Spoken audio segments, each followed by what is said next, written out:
You think power means being surrounded by people, advisors, allies, friends, smiling faces, nodding along, clapping when you speak, raising glasses when you win. But tell me, why does it still burn when they leave? Why does it tear at your chest when the very hands that once lifted you now reach for your place? You chase the illusion of connection, thinking influence means safety. But the higher you rise, the more you see. Power doesn't attract loyalty, it exposes its limits. And those limits, they come fast, sharp, and from the ones closest to you. The Stoics warned us, the nearer a man comes to a calm mind, the closer he is to strength. Not applause, not validation. Strength. Real strength stands in silence, not on stages. It listens more than it speaks. It chooses solitude, not because it's easy, but because it's necessary. You want power. First, you must learn to stand alone. Strip away the noise, strip away the comfort. Ask yourself, without the claps and the company, who are you really? If that question unsettles you, good. That's where the path begins. Also consider subscribing, for the part of you that's tired of pretending, for the part of you that's ready to rise, not in status, but in self-mastery. This is the Stoic path. Walk it with purpose. Walk it alone. At first, it feels like progress is a shared experience. You take your first steps towards something greater, and the world seems to cheer for you. The faces are warm, the voices reassuring. Everyone loves the beginning. Everyone loves a climb that hasn't threatened their position yet. But as you keep moving upward, you start to feel the weight of the silence creeping in. Not because you've changed into someone cruel or distant, but because you've started choosing. You start selecting which voices you allow near your thoughts, which hands you allow near your work. And slowly, almost quietly, the crowd becomes a small circle, then a line, then sometimes just a shadow behind you. The truth is, power was never meant to be a group activity. It's not the result of how many people you can gather, but how many you have the courage to walk away from. The people who once supported you will often feel betrayed, not because you harmed them, but because you grew without their permission. You made decisions they weren't a part of, and in their eyes, that's disloyalty. But in truth, it's the only way real growth happens. Power demands boundaries, not all at once, but gradually, like a fortress built brick by brick, thought by thought, until it becomes clear that not everyone is meant to enter. Not everyone should have a key. And here's where it gets uncomfortable. The ones who complain the loudest about your distance are usually the ones who benefited most from your closeness. They weren't there for your discipline, your clarity, your vision. They were there for the warmth of your fire, and when you stopped burning for them, they left cold. That's when it hits you. You didn't lose them. You filtered them. Without even knowing it, your journey began to do what all real transformations do. It started removing what no longer aligns. This isn't rejection, it's refinement. You don't need to explain it. You don't need to defend it. Because if you try, you'll find yourself shrinking just to soothe someone else's discomfort with your evolution. And the moment you do that, you've already stepped down from the path you were meant to walk. It's lonely, yes, but not in the way people think. You're not aching for more company. You're yearning for clearer air, for the kind of silence that sharpens you instead of softening you, the kind of space where your thoughts don't get interrupted by noise that's only pretending to be support. And when you reach that level of stillness, you begin to understand why the Stoics valued solitude not as isolation, but as alignment. Marcus Aurelius said, "The nearer a man comes to a calm mind, the closer he is to strength." And calm doesn't come in crowded rooms filled with ego and expectation. It comes when you choose peace over popularity, stillness over applause, self-trust over validation. This isn't about arrogance. it's about responsibility. When you're building something that matters, your business, your purpose, your mind, you can't afford to carry everyone with you. Some people are heavy in the worst way, not because they're bad, but because they're not built for the weight you're meant to lift. And every time you lower your standards to keep someone comfortable, you lower your altitude. You trade clarity for closeness. And closeness, when it comes with noise, eventually clouds everything you once saw so clearly. People will misunderstand this. They'll call it selfish, cold, detached. Let them. Because the truth is, the people who matter will understand that boundaries aren't walls.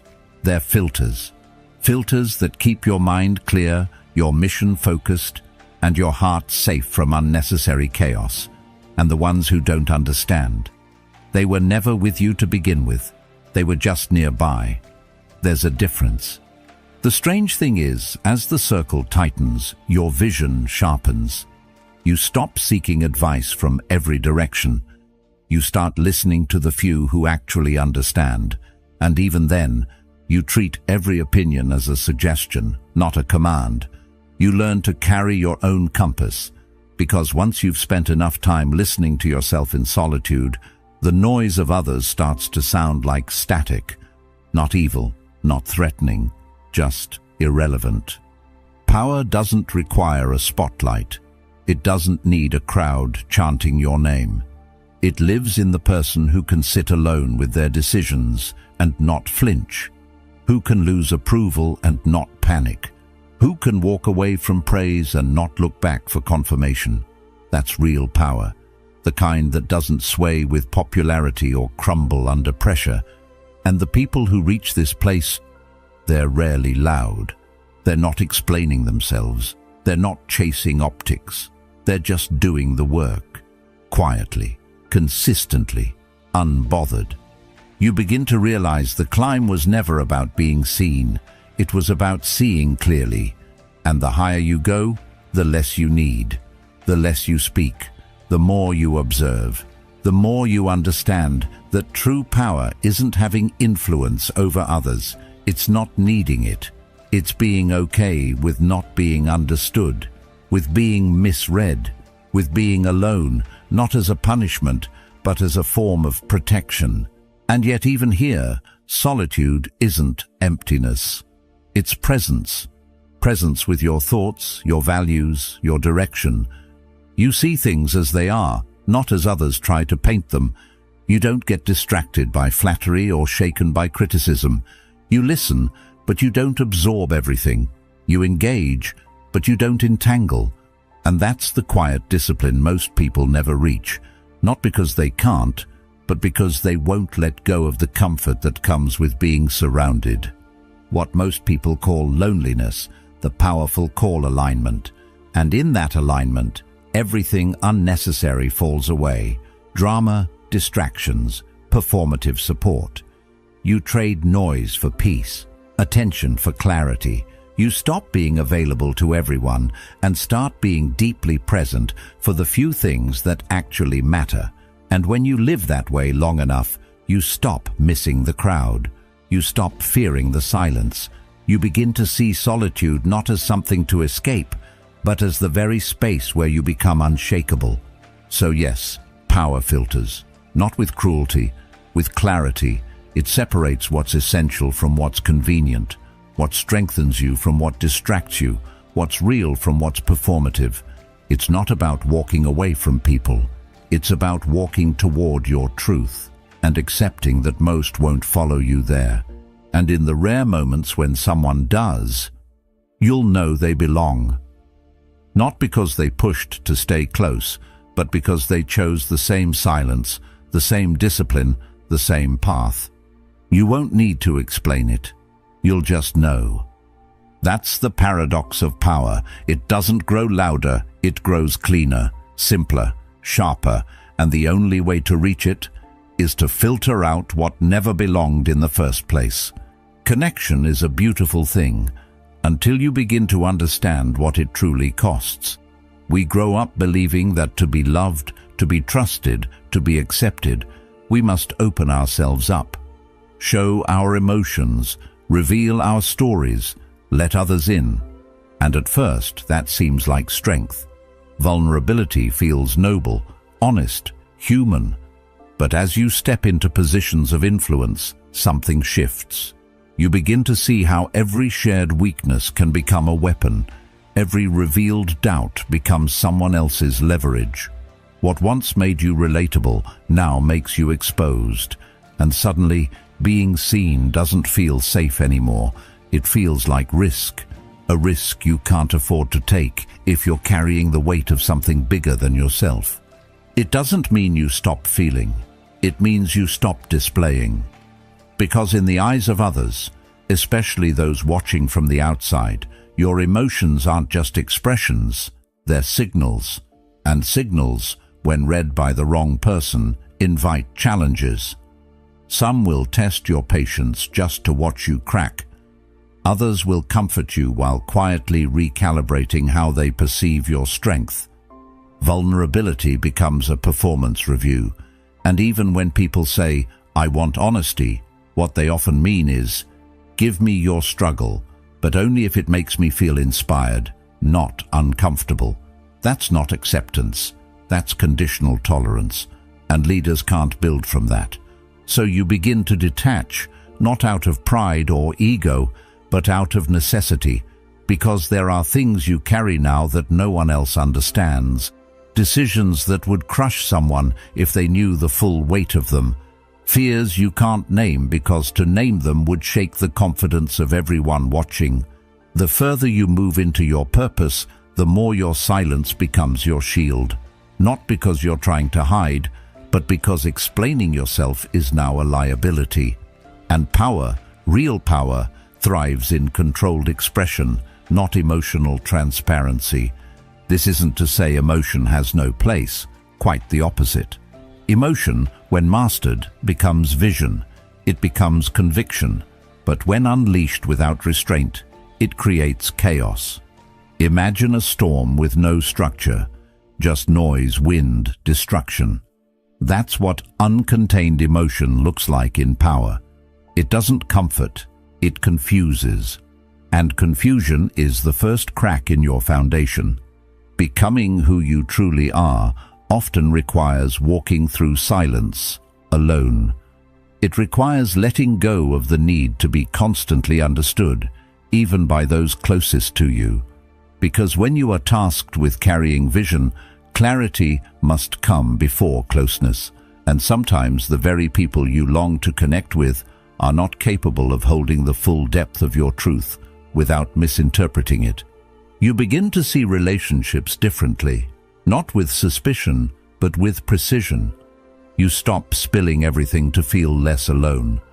You learn that connection is sacred, not casual. That some emotions are meant to be transmuted internally, not shared publicly. And the fewer people who have access to your internal world, the more protected your purpose becomes. Not everyone should know what keeps you up at night. Not everyone should be invited into the furnace where your strength is forged. This doesn't make you cold. It makes you clear. There is a difference. Coldness is indifference. Clarity is responsibility.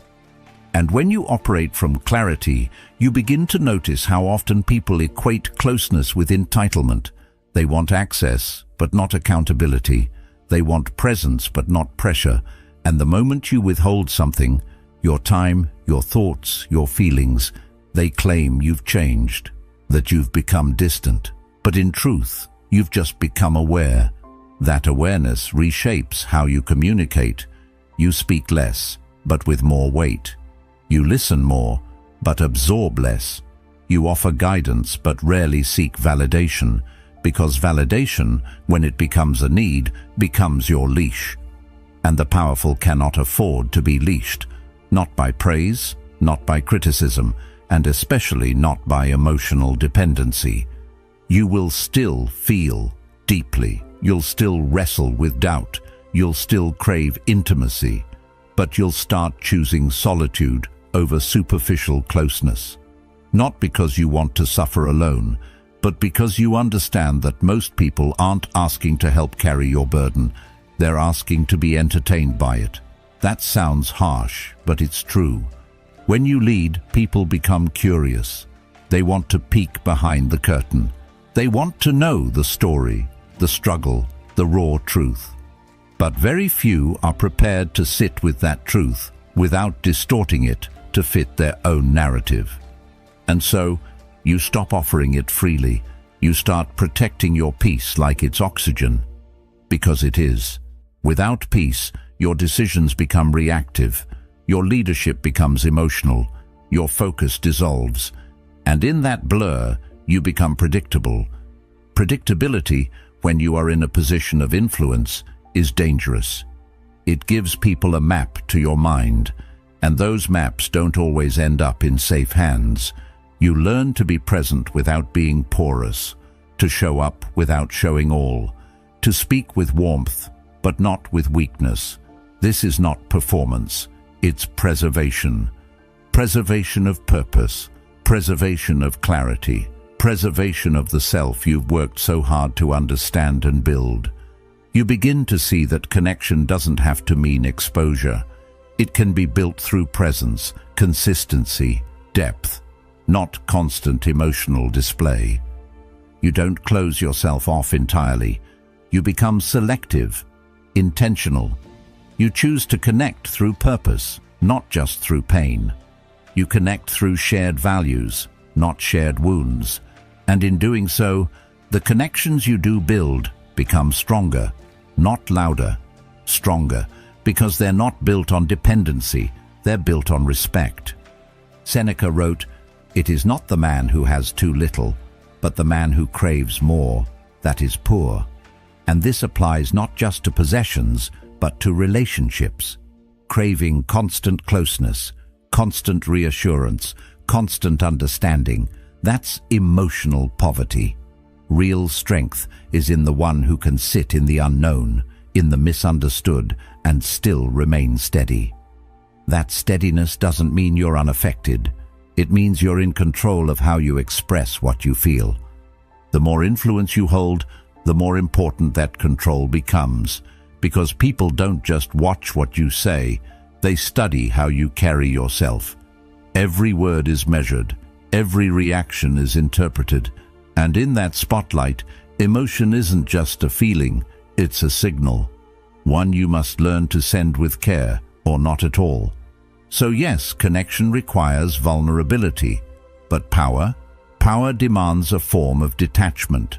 Not detachment from humanity, but from the impulse to be emotionally accessible to everyone, all the time.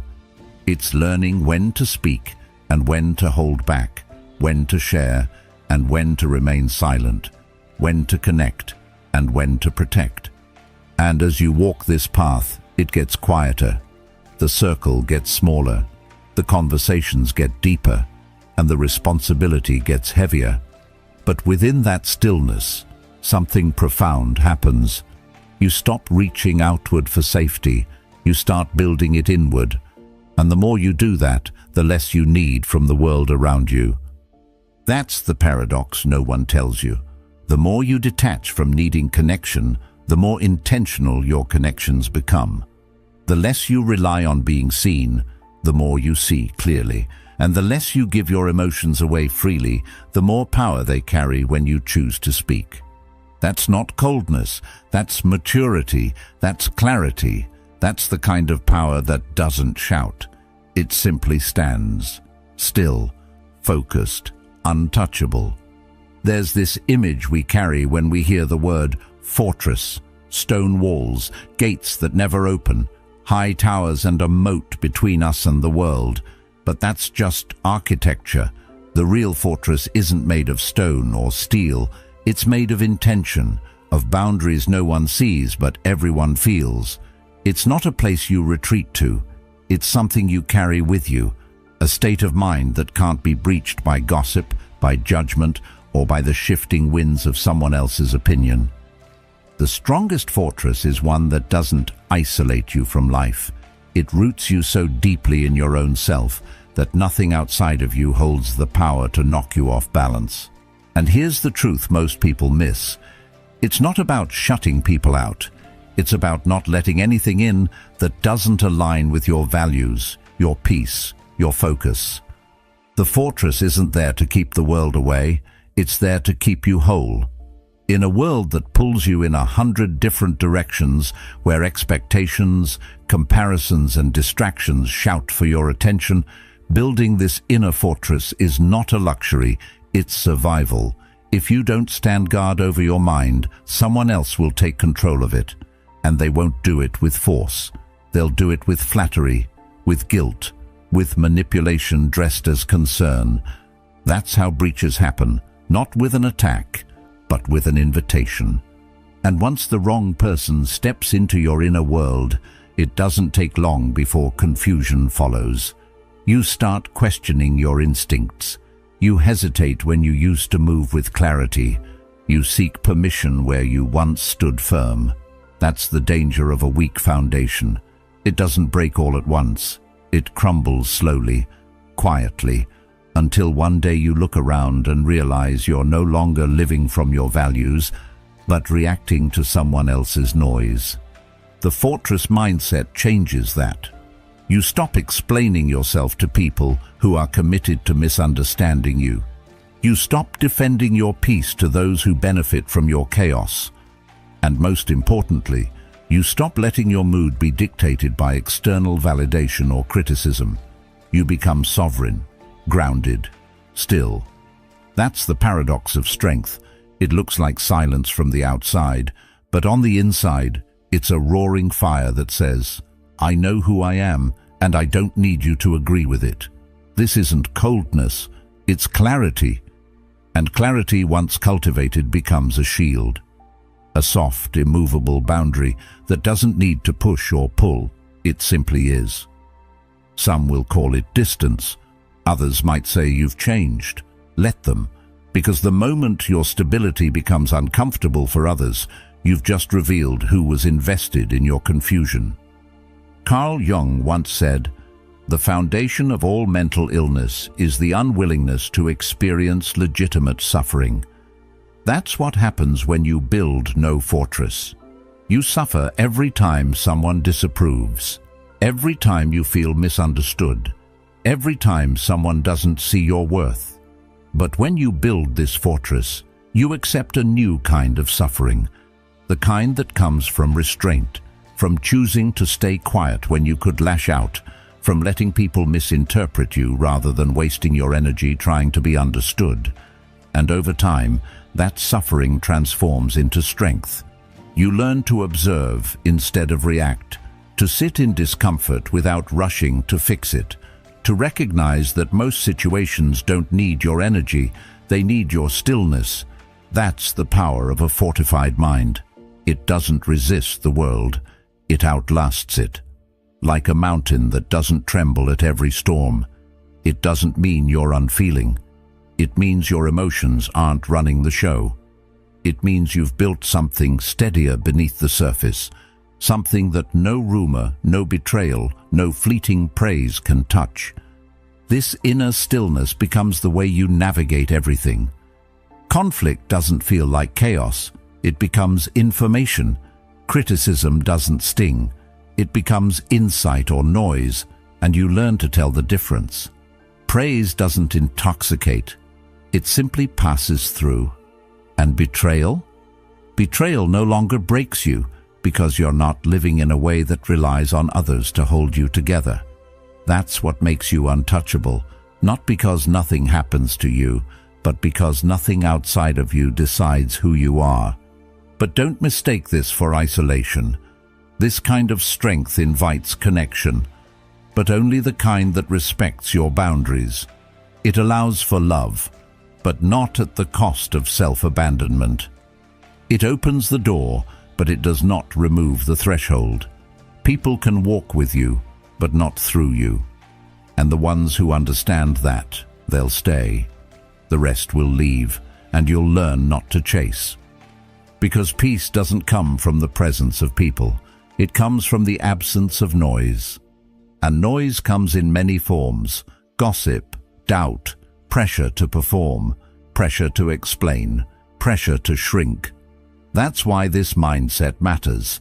It doesn't just protect your peace, it preserves your purpose, and purpose without boundaries dissolves into performance. You forget why you started. You start making decisions from fear, from fatigue, from the need to prove something. That's what happens when the fortress is weak. You become reactive. But when the walls are strong, you become strategic, intentional, rooted. Epictetus said, "No person is free who is not master of themselves." That mastery begins in the mind, in the discipline to hold your ground when the world pushes, in the wisdom to say no, not with anger, but with certainty, in the courage to walk away from anything that tempts you to betray your own integrity. That is the essence of the fortress. It doesn't control others. It controls your response to them. And in that control, there is freedom. A mind like that doesn't need applause. It doesn't need reassurance. It doesn't even need to be understood. It just needs to be aligned, with truth, with purpose, with something deeper than the moment. And once you build that alignment, you'll start to see things for what they are, not what you hoped they would be. That clarity may cost you relationships, opportunities, comfort, but it will give you something far more valuable: consistency, direction, inner power. And as that power grows, you begin to move differently, not faster, not louder, just with more precision. You no longer feel the need to explain yourself to everyone. You choose where your energy goes.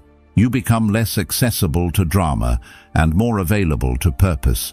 You let go of the need to be liked and embrace the freedom to be real. And with every boundary held, your mind becomes quieter, your heart becomes lighter, your path becomes clearer. That's the fortress. It's not a wall that keeps the world out. It's a foundation that keeps your strength in. It doesn't make you hard, it makes you whole. It doesn't make you distant, it makes you discerning. And when the storms come, as they always do, you don't fall apart, you don't break, you remain. Still, clear, untouched. Not because nothing tried to shake you, but because you finally built something that nothing could move.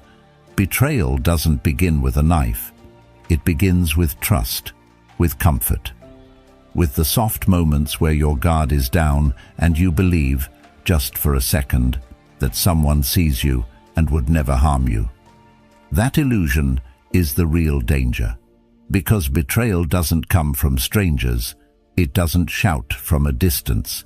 It whispers from the seat beside you, from the friend you called family, from the colleague you mentored, from the one who knew the way in, not by force but by invitation. And once you've been betrayed not once but several times, you start to realize something that cuts deeper than any act itself.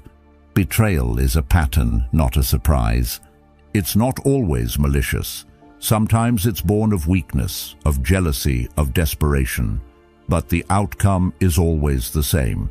You're left holding the broken pieces of something you thought was solid, and the instinct is to ask why, to replay every conversation, to blame yourself for not seeing it coming. But the truth is, the clues were always there, subtle, overlooked, dismissed in the name of friendship. That's how betrayal always works. It hides behind familiarity. It blends in with loyalty until the moment it doesn't. And by the time you realize it, it's already done its damage. You learn quickly that closeness isn't the same as alignment, that just because someone walks with you doesn't mean they're walking for the same reasons. Some walk beside you because they believe in where you're going. Others walk beside you to see how far they can follow before they push you off the path and take your place. And it's painful, not just because of the loss, but because of the clarity it forces on you. You begin to see the small ways you ignored your instincts, the tiny moments you brushed off their envy, the times you thought they'd never do that to me, only to find out they already were. And here's where most people go wrong. They become cynical. They shut everyone out. They let betrayal harden them into suspicion. But the wiser path isn't isolation, it's discernment. It's learning to observe without always reacting, to listen between the lines, to trust, not blindly but with awareness, because you don't need to expect betrayal from everyone. You just need to stop being surprised when it comes from someone you once let close. The Stoics never told us to expect perfection. They told us to expect human nature, and human nature left unchecked will always serve itself first. Seneca once said, "The man who has anticipated the coming of troubles takes away their power when they arrive." And that's what this awareness gives you. Not bitterness, but strength. Not fear, but foresight. You stop handing out keys to your heart just because someone smiles. You stop sharing your deepest plans with people who haven't proven they know how to hold your silence with respect. You stop offering loyalty in advance and start letting time reveal who's really for you.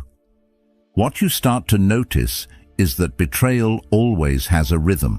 It follows the same sequence: intimacy, comfort, subtle shifts, then the break.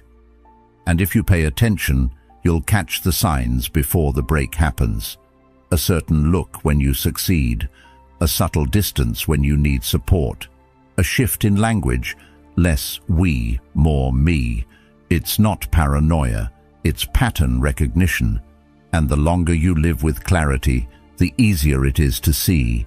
But what makes betrayal so destructive isn't just the act, it's what it does to your belief in connection.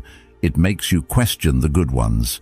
It makes you hold back with people who've done nothing wrong. And if you're not careful, it poisons your view of loyalty altogether. That's why the fortress of the mind matters. That's why the filters you build aren't cold. They're necessary. Not because everyone is out to get you, but because not everyone is meant to go where you're going. And some people, even those you love, will try to sabotage you just to keep you close. Because your growth makes their stagnation unbearable. There's a quiet violence in betrayal that doesn't come from anger. It comes from comfort. The person who betrays you doesn't do it with malice in their eyes. They do it with the belief that you'll recover, that you'll understand, that they had no choice. They justify it. They reframe the story in their favor. And that's what makes it sting. The absence of accountability. The betrayal is compounded by the fact that they believe they're still the victim. But you don't have to carry that weight. You don't have to seek justice from the person who fractured your trust. You don't have to win the argument or even confront them. You just have to decide, this chapter ends here. No more energy, no more access, no more wondering if it could have been different, because it wasn't. And the only way forward is forward, without them. Carl Jung once observed that shame is a soul-eating emotion, and betrayal often carries shame, not just for what they did, but for what you didn't see. You blame yourself, you feel foolish, exposed. But shame is only powerful when it goes unexamined. The moment you step back and see betrayal for what it is, not a sign of your weakness, but a lesson in clarity, you begin to take back your strength. You don't become harder, you become wiser, sharper, more tuned into the silent language people speak when they think you're not watching. Eventually, you'll be grateful, not for the pain, but for the precision it gave you, for the way it taught you to protect your peace without apology, for how it carved a line between those who say they're loyal and those who show it. You'll see that every betrayal was a kind of brutal grace, stripping away the illusions you clung to, exposing the cracks in your foundation, and giving you the chance to rebuild, not with bitterness, but with discernment. And that discernment becomes your strength. You stop explaining your choices. You stop oversharing your dreams.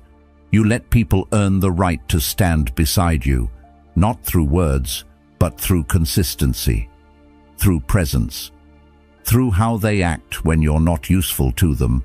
That's how you know. Not when things are good, not when the path is easy, but when silence falls, when your back is turned, when your light threatens to outshine theirs. So you become intentional. You keep your circle small, not because you're afraid, but because you've seen what happens when it's too wide. You speak less, not because you lack trust, but because you've learned the value of holding some truths for yourself. You expect less, not because you're jaded, but because you're done giving more than people are willing to give back. And through it all, you hold your center. You don't let betrayal define you. You let it refine you into someone who walks with a quiet strength, who loves with boundaries, who leads with clarity, and who never forgets. The people who are closest to you will always carry the greatest power to hurt you, which is why your greatest power must be knowing exactly who and what is worth the risk. Trust feels simple when you're young. You give it without hesitation, assuming that if your intentions are good, theirs must be too. You share, you open up, you believe. And for a while, that innocence feels like strength. It creates bonds, it builds warmth, it makes the world feel safe. But safety built on assumption is fragile. Eventually, life teaches you that trust is not a gift you hand out freely. It's a currency, one of the rarest. And every time it's spent in the wrong place, it costs you more than you thought it would. That's the lesson most people learn too late. That trust, once given freely, becomes a calculated risk. The higher you climb in life, emotionally, professionally, spiritually, the more that risk increases, because now your decisions carry weight, your words echo further, your vulnerabilities, once harmless, now become tools in someone else's hands if they choose to misuse them. And while it doesn't mean you stop trusting, it means you start choosing carefully. Not with fear, but with awareness. Not from paranoia, but from pattern recognition. You begin to understand that trust isn't something you owe anyone. It's something they earn, slowly, consistently, and not just once, but over time, through action. There's a kind of grief in that realization, because it means letting go of the idea that you can fully relax in every room, that you can be fully seen by every person who claims to care. It means that even the people closest to you have limits, and that proximity doesn't equal loyalty. That truth stings at first, but it also sharpens you. You stop mistaking charisma for character. You stop equating shared history with shared intention. And most importantly, you stop confusing kindness with alignment. To be powerful is to be deliberate, not defensive, not closed off, just intentional. You understand that trust isn't just about what someone says, it's about what they do when it's inconvenient for them, when no one is watching, when they have nothing to gain. That's the test most people fail, not because they're evil, but because they haven't done the work to hold someone else's trust with care. And trust, when placed in unsteady hands, doesn't just break, it backfires. This is why the wise grow quieter, why they speak less, share less, move more in silence. Not because they've lost faith in people, but because they've found peace in being selective. They've learned that some people want your trust not to honor it, but to access you, to use it as leverage, as proof of closeness they haven't really earned. And when you've been burned enough times, you stop letting words convince you. You start looking for consistency, and not just in how someone treats you, but in how they treat people who can do nothing for them. Aristotle once said, "We are what we repeatedly do." And in the realm of trust, that means you pay attention not to grand gestures, but to repeated behavior, to how someone shows up when you're silent, to how they speak about others behind closed doors, to whether they protect what you share when you're not in the room. Trust, then, becomes less about the stories people tell and more about the patterns they reveal. This shift changes your relationships. It doesn't make them colder. it makes them clearer. You no longer feel the need to be fully understood by everyone. You stop offering your inner world like a gift to anyone who asks. You start holding it with reverence, because you realize that the more sacred something is, the fewer hands it belongs in. And your thoughts, your doubts, your dreams, those are sacred, not because they're perfect, but because they're yours. There's a kind of strength that comes from keeping certain things for yourself, not out of secrecy, but out of self-respect. You realize that not every insight needs to be spoken, not every plan needs to be shared, and not every feeling needs to be validated. The powerful don't hide, they refine. They withhold not out of fear, but out of discipline. They know that once trust leaves your hands, it belongs to someone else, and not everyone is worthy of that responsibility. But this doesn't mean you become cynical. It means you become calibrated. You still love, but you love wisely. You still connect, but with boundaries. You still open up, but only to those who have shown that they know how to carry what you hand them. And even then you watch, not with suspicion, but with awareness, because trust, when given too quickly, turns into a liability, but when given with discernment, it becomes a bridge that strengthens both sides. Carl Jung believed that the meeting of two personalities is like the contact of two chemical substances. If there is any reaction, both are transformed. And transformation requires integrity. It requires presence. It requires the willingness to hold another person's truth without twisting it, leaking it, or using it as a mirror for your own insecurities. Most people aren't ready for that kind of responsibility, and that's okay. But once you see that clearly, you stop expecting it. And in that release, you reclaim your power. You begin to notice the spaces where your trust has been stretched too thin, where you've over-explained yourself, overexposed yourself, where you've given people access to places within you that they hadn't earned. And slowly, you begin to seal those doors. Not with anger, but with grace. Because you're not punishing anyone, you're protecting what matters, your focus, your peace, your vision. And what's beautiful is that the more selective you become, the more honest your life becomes. The relationships that remain are stronger. The conversations are deeper. The silence is richer. You don't need to perform. You don't need to convince. You just exist, fully, without defense. Because you've learned to trust yourself first. And that's the trust that matters most. Once you hold that, everything else becomes easier to navigate. The world doesn't need more open books. It needs more wise authors, people who know which pages to share and which ones to keep close. People who understand that trust is not a transaction, it's a bond. And bonds, when formed without care, become chains. But when formed with intention, they become anchors. So yes, trust is a risk, always. But now it's a risk you measure, a gift you protect, a language you speak with precision, not impulse.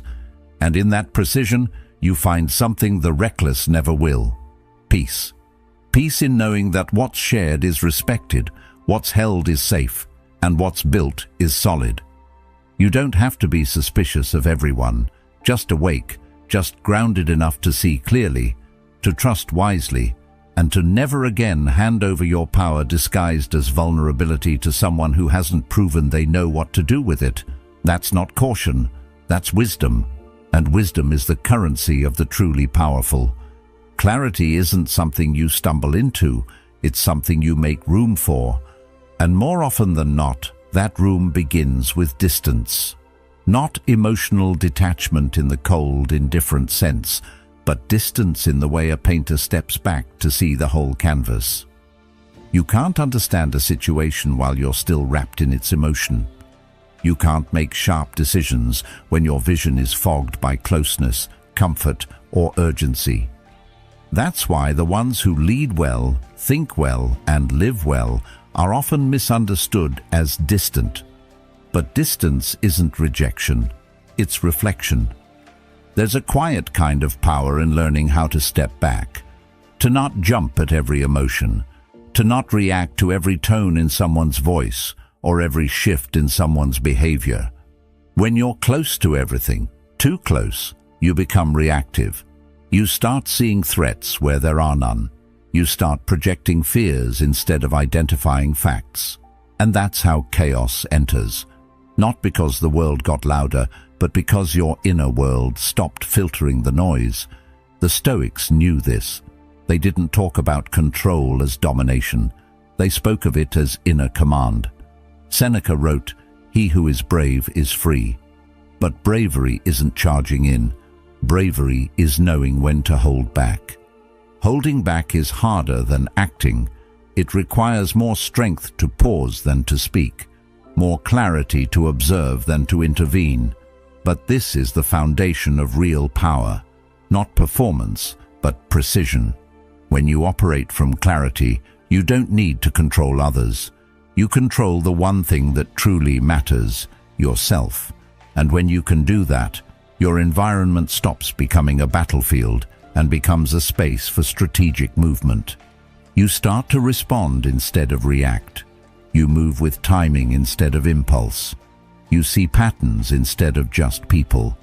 That shift changes everything. Suddenly, you're no longer sucked into every conflict, every invitation to drama, every emotional wave. You recognize that peace isn't found by avoiding problems, but by standing still within them. Distance gives you that stillness. It's the space between emotion and action where your real power grows, because once you've paused, once you've breathed, once you've removed yourself from the immediate pressure, you can actually see, not just what's happening, but why it's happening, and more importantly, how to move through it without losing yourself. Clarity isn't always comfortable. It will ask you to acknowledge things you'd rather avoid. It will reveal truths about people you care about, decisions you've made, and patterns you've repeated. But without that clarity, you're just surviving. And survival without insight becomes a loop, a cycle of reaction, regret, reset. Distance breaks that cycle. It slows you down just enough to notice the choice before the mistake. That's the kind of control most people never reach, because most people are still trying to control the world instead of their perception of it. If your inner voice is always drowned out by the expectations, judgments, and demands of others, you're not really living your life. You're performing someone else's version of it. And performance is exhausting. It's not sustainable. It's also not strategic.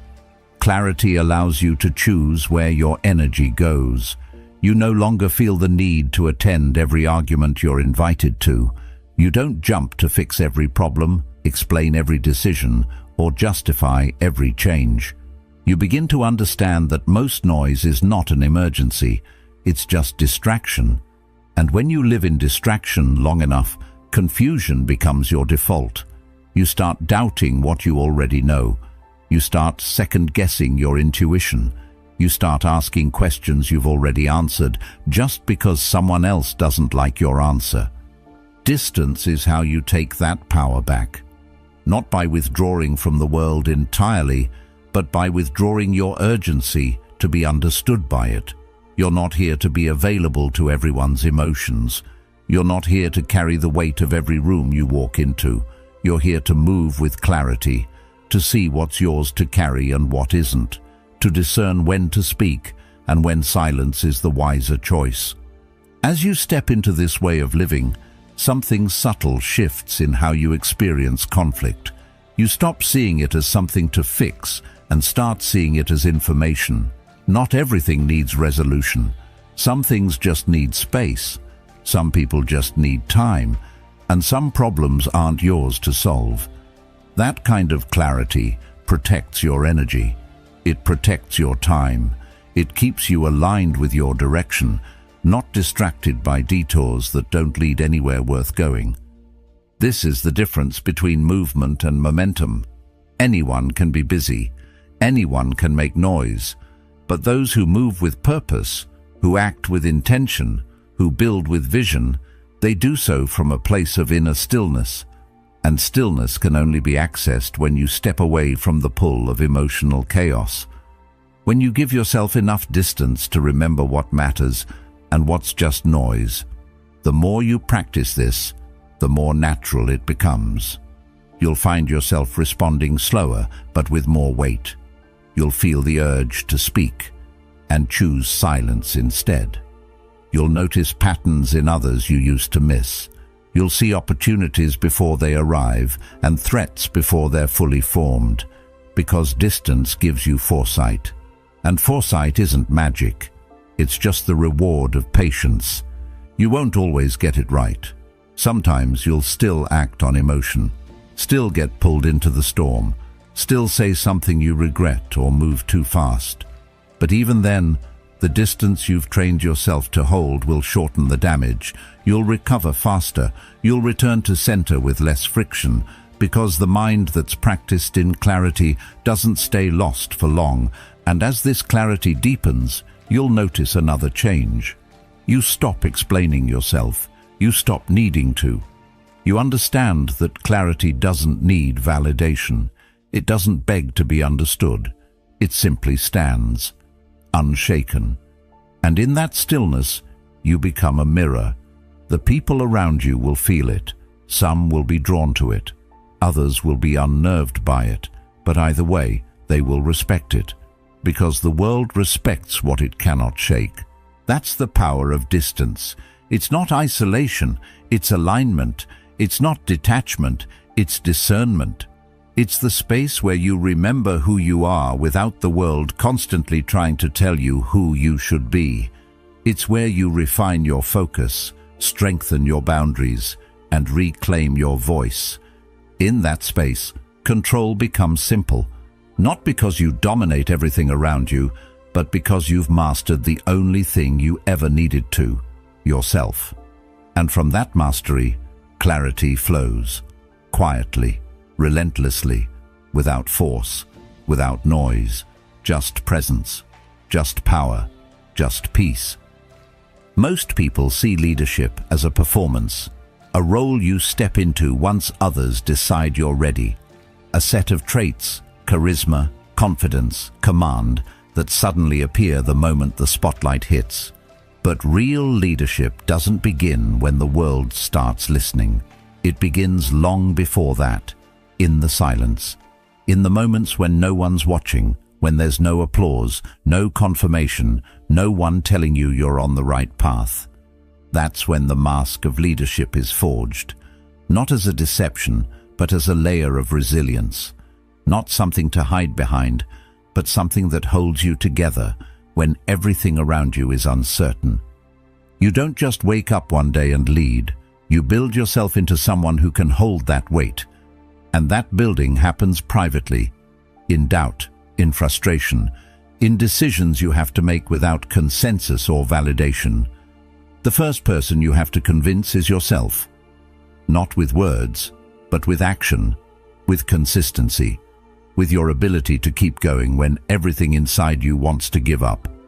Leadership is tested most in the absence of recognition, when there's no one to tell you that you're doing well, and yet you move forward anyway.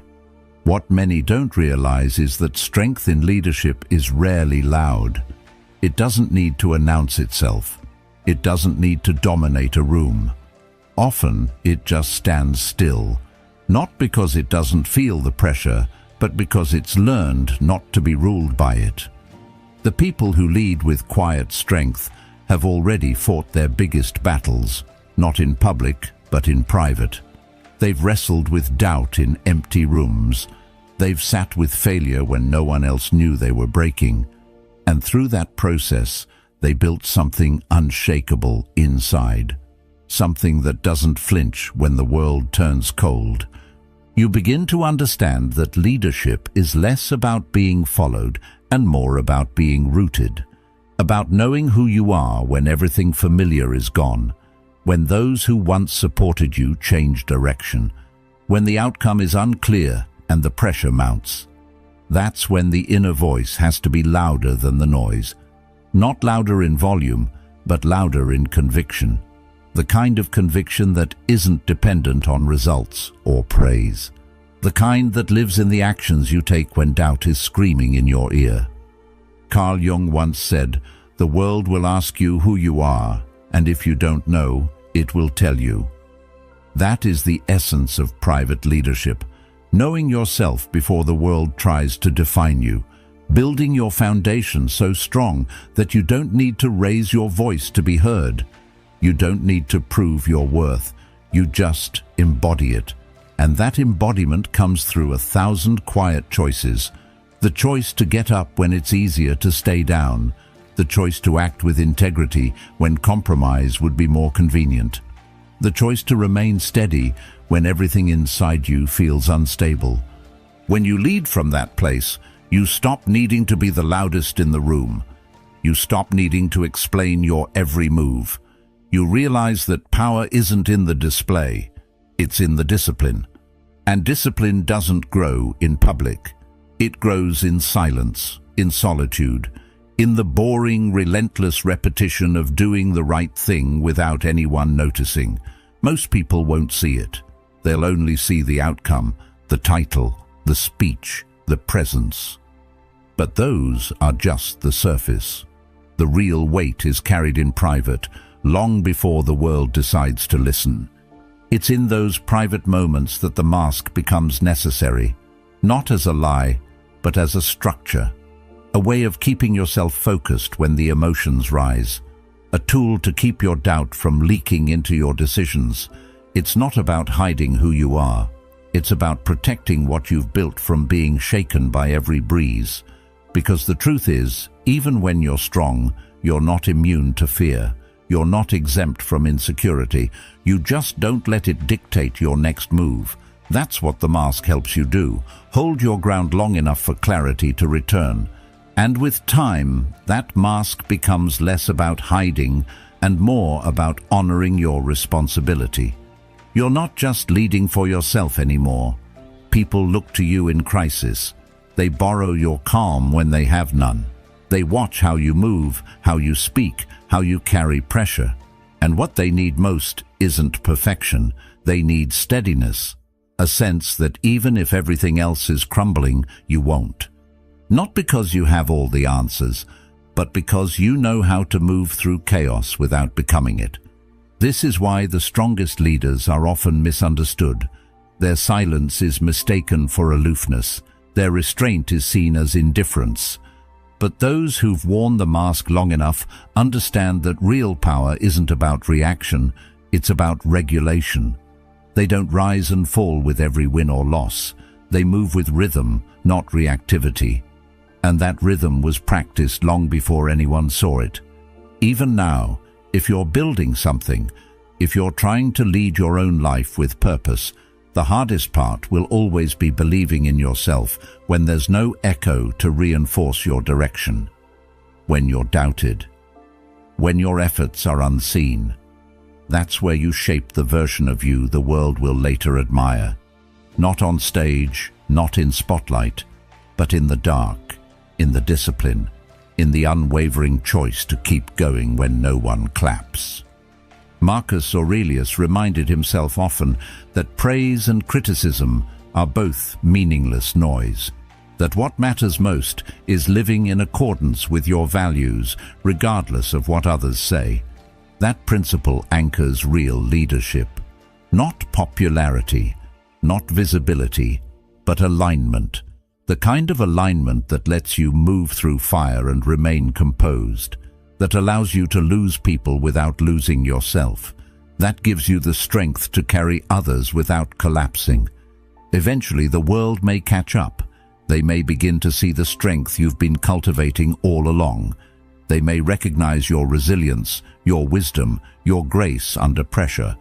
But whether they do or not is secondary, because the purpose of leadership isn't to be seen, it's to serve, to carry weight most people don't want, to make decisions that cost you comfort, and to do it all without needing recognition in return. So when you stand alone, when the path feels quiet and the burden feels heavy, remember this: You're not weak for wearing the mask. You're not inauthentic for protecting your peace. You're not fake for showing restraint when everything inside you feels like breaking. You're just leading, quietly, steadily, from a place the world rarely sees, but always feels. And if you've built yourself in the dark, with discipline, with intention, with clarity, then no matter how loud the world becomes, you'll never be moved by it. Because the strongest leaders never began with applause. They began with silence, with doubt, with solitude, and through it all, they became something few ever dare to be: unshakable. Solitude isn't about escaping the world, it's about returning to yourself. In a time where distractions are endless, being alone with your own thoughts is often viewed as uncomfortable, even dangerous. But the truth is, the discomfort we feel in solitude isn't because we're alone. It's because we're finally facing what's inside. The noise we try to drown out with conversations, entertainment, and obligations, that noise is often coming from within. And in solitude, there's no one left to blame, no one to validate, no one to perform for. It's just you and what you've avoided. That's why so many run from it. But the powerful, they walk toward it. To be fully present with yourself is one of the rarest forms of courage. Because there's no mask to wear when no one is watching. There's no role to play. What's left is the raw material, the insecurities, the fears, the doubts, and the responsibility to sort through them. This is where refinement begins. This is where clarity is born. When you give yourself permission to sit in stillness, to ask uncomfortable questions without flinching, you start to realize that solitude isn't a punishment. It's a tool, a mirror, and often the only place where truth has room to rise. The world rewards those who are loud, busy, and constantly seen, but wisdom grows in the unseen moments. The real decisions, the ones that change your life, are rarely made in crowded rooms. They're made in quiet reflection. That's the paradox. The people who seem to move the world are often the ones who spend the most time away from it. Alone, not because they hate people, but because they know power comes from understanding their own mind before being influenced by others. There's a kind of strength that only silence can build. When you stop needing the presence of others to feel valuable, everything changes. It's not that relationships or connections become meaningless, they become clearer. You stop chasing people who were never meant to stay. You stop bending to please crowds that don't care. And instead, you begin to attract those who recognize the stillness in you. People are drawn to those who don't need them to feel whole. That's what makes solitude magnetic. It reveals the difference between attachment and connection. The most powerful decisions are often made in solitude. The quiet choice to walk away, the difficult decision to let go, the moment of clarity that changes the entire direction of your life. These things rarely happen in chaos. They require space and the ability to hear your own voice without it being drowned by the opinions of the world. When you learn to retreat into yourself not as an escape, but as a practice, you begin to uncover a version of you that doesn't rely on approval, a version that knows, that listens, that leads. And awakening doesn't come from being surrounded, it comes from being still, from noticing your thoughts without judgment, from facing what's been buried beneath your constant motion, from accepting that growth often begins where comfort ends. Solitude is the place where you meet your future self, not the version shaped by noise, but the one forged in silence. People often confuse being alone with being lonely, but they're not the same. Loneliness is the ache for something outside of you. Solitude is the comfort in knowing you have everything you need within. When you start to feel at home in your own mind, external validation loses its grip. You don't chase attention because you're already seen by the one who matters most, you. You don't beg for love because you've given it to yourself first. And from that fullness, everything else becomes a choice, not a need. You begin to notice how the quiet reorganizes your thoughts, how it reveals what actually matters. You see the patterns that used to control you, the stories you've told yourself, the roles you've played, and slowly you start to rewrite them. In solitude, you don't just think, you evolve. You step away from who the world told you to be and return to who you were before it all got noisy. You shed layers that never belonged to you. And what remains is honest, clear, powerful. The ability to be alone and still feel whole is a superpower. In a world obsessed with connection, the person who is content in their own company holds the upper hand.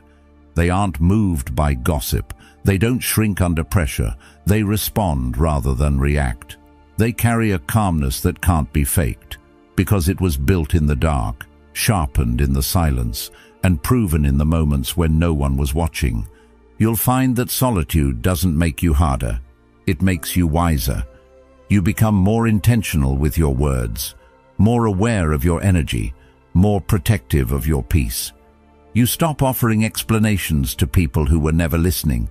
You stop proving yourself to those who doubted you. And instead, you live.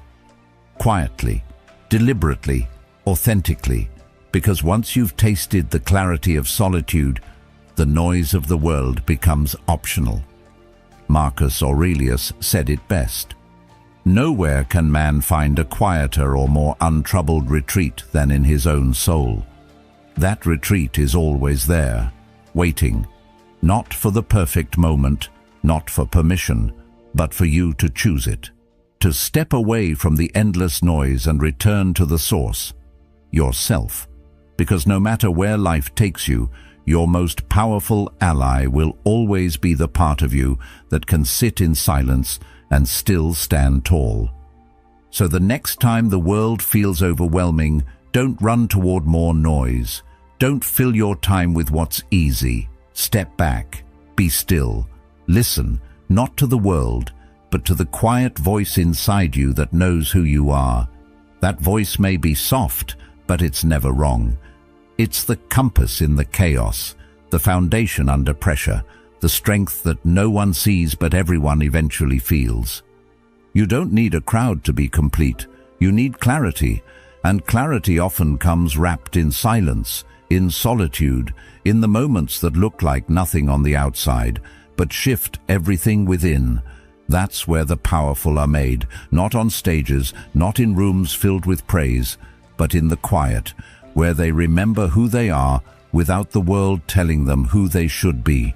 There's a strange pressure in today's world to always be saying something, to explain, to react, to defend, to clarify, as if every pause in conversation is a missed opportunity, or every unspoken thought is a weakness.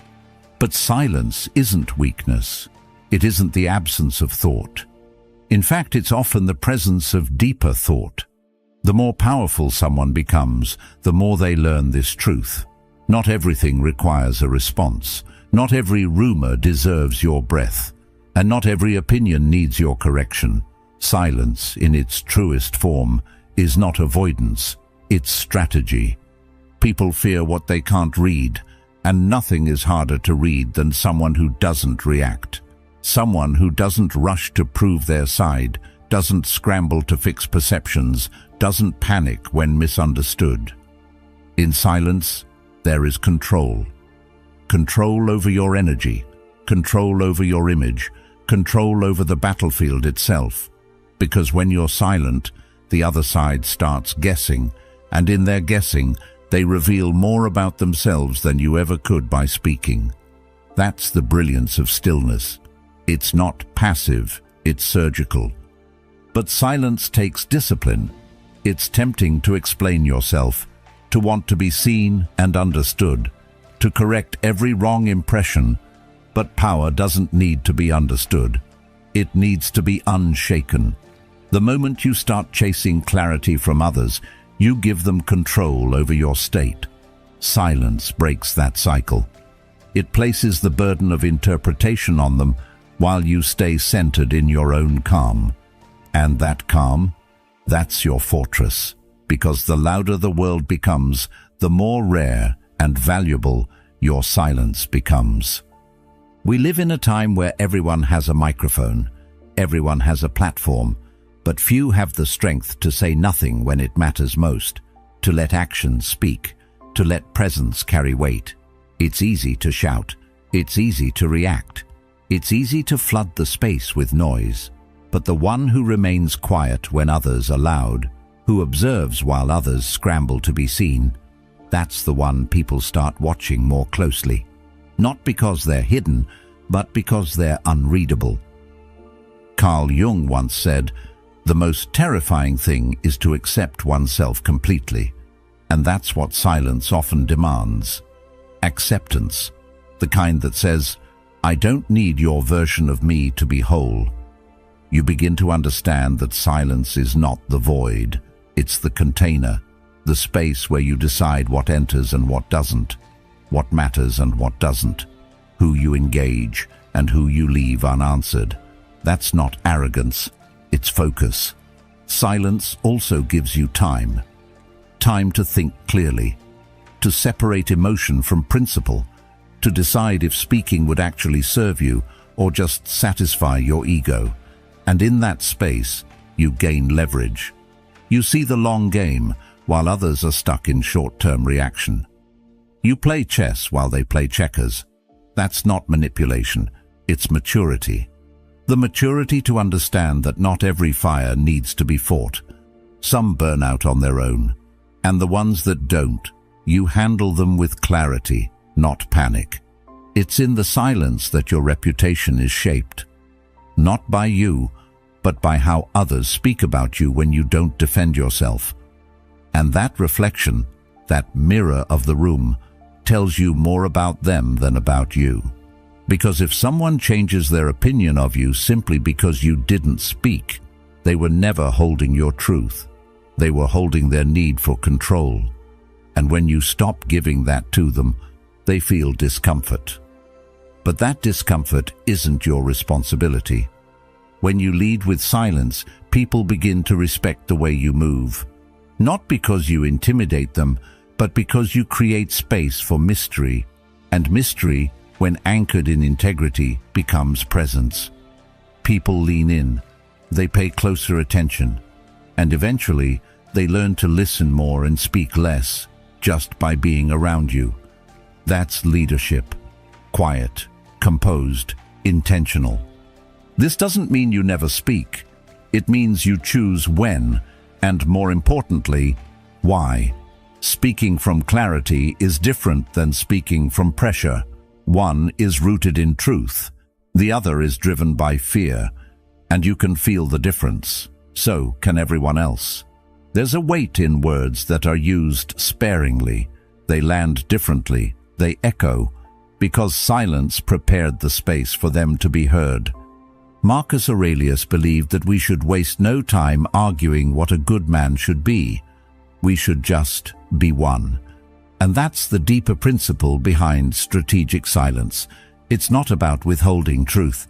It's about embodying it so fully that it no longer requires explanation. You become the proof. Your life becomes the answer. Your peace becomes the message. As this mindset takes root, you begin to navigate the world differently. You stop jumping to defend every misunderstanding. You stop needing to correct every critic. You stop reacting to things that used to drain you. And in that restraint, you find energy returning. You find time stretching. You find your thoughts gaining clarity. Because silence isn't empty. It's where everything important begins to form. Even your relationships change. People begin to approach you with more intention. They choose their words more carefully, not out of fear, but out of respect, because they've seen that you don't fill space just to be heard. You wait, you watch, you respond with meaning. And when you do speak, it's worth listening to. This is the kind of presence that doesn't need volume. It doesn't need grand gestures. It just is, and people feel it before they understand it. That's why silence is so powerful. It transcends explanation. It moves through rooms, not with noise, but with energy. And the ones who master that energy. They don't just lead, they shape perception, they guide emotion, they hold space in a way few ever learn to. But make no mistake, this isn't about detachment from the world. It's about deep connection to yourself, to your values, to your inner compass, so that when the noise rises, you don't rise with it. You remain still, grounded, focused, and from that stillness, every move you make becomes intentional, every word meaningful, every silence deliberate. So no, silence isn't emptiness. It's the most strategic form of presence. It's the pause that gives your mind room to think. It's the boundary that protects your energy. It's the posture that teaches others how to approach you. And the longer you live this way, the more you'll see. Power isn't in how loudly you speak. It's in how deeply your silence is felt. Most people want to be liked. It's natural. It feels good to be accepted, to be praised, to be seen as agreeable. We grow up conditioned to seek approval from parents, teachers, peers, and in many ways, that approval becomes our compass. If people clap, we're on the right track. If they frown, we retreat. But leadership doesn't work like that. Leadership begins where popularity ends, because at some point, to lead is to decide.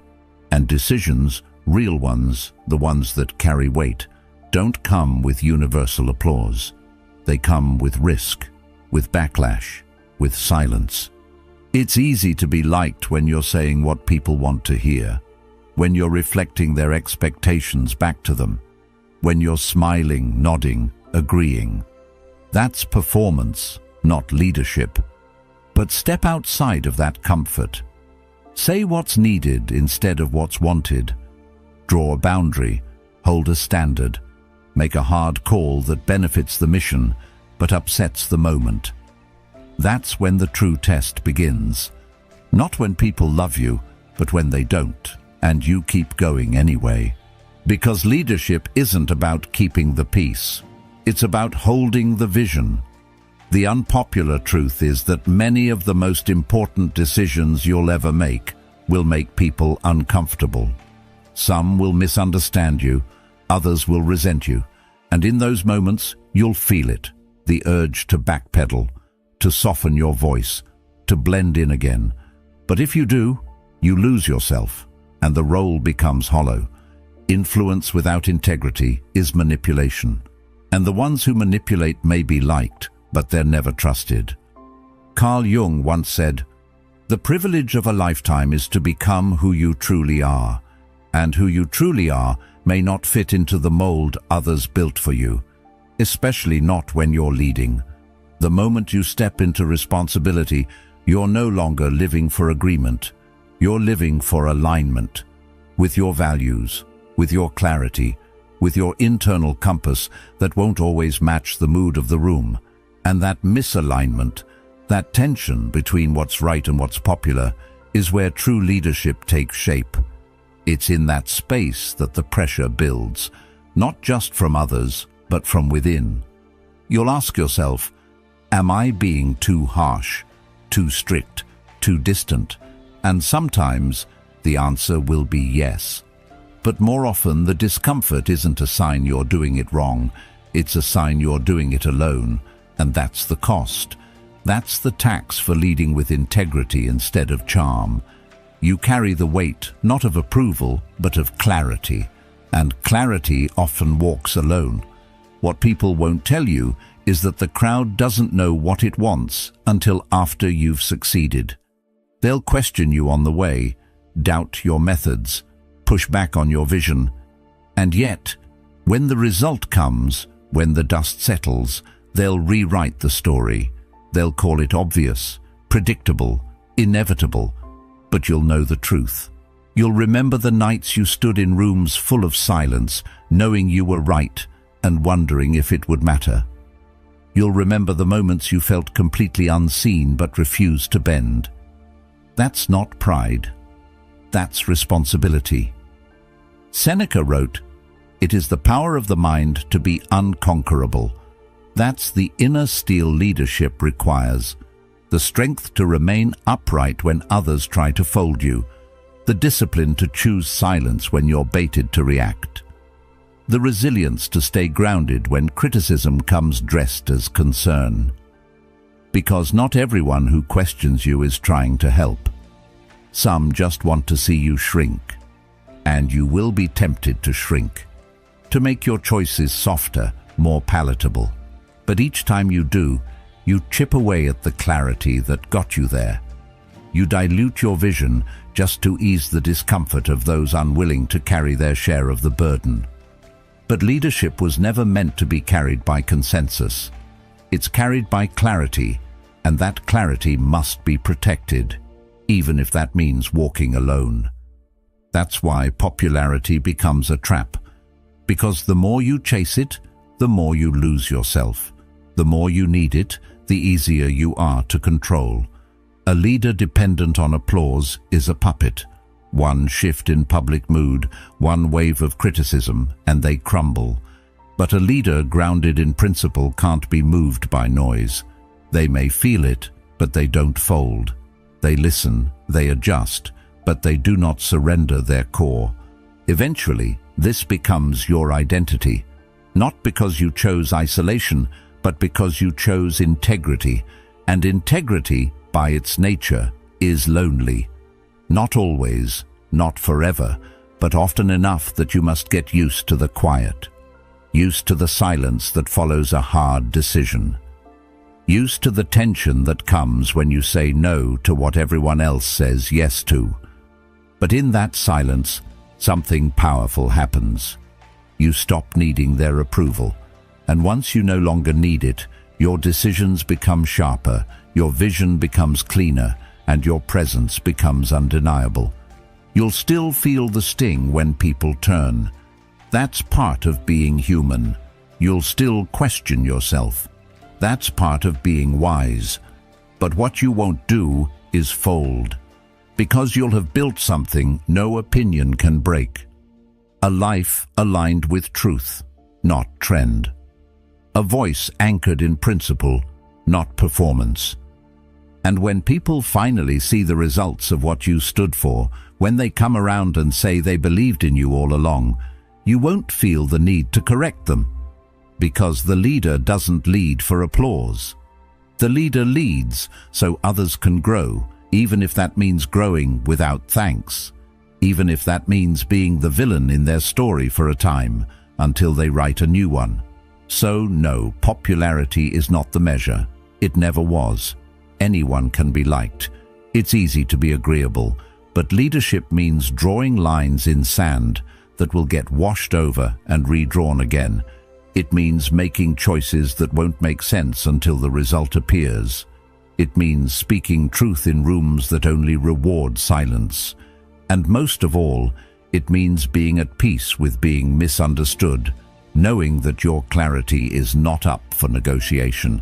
In the end, the people who follow won't follow because you made them feel good.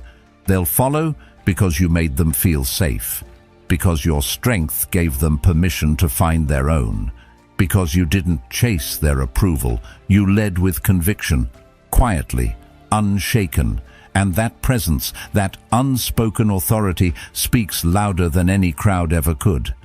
There's a kind of strength that doesn't shout. It doesn't force its way into the room or try to dominate conversations. It just exists, quietly, unbothered, unmoved. That kind of strength doesn't come from power or status. It comes from peace.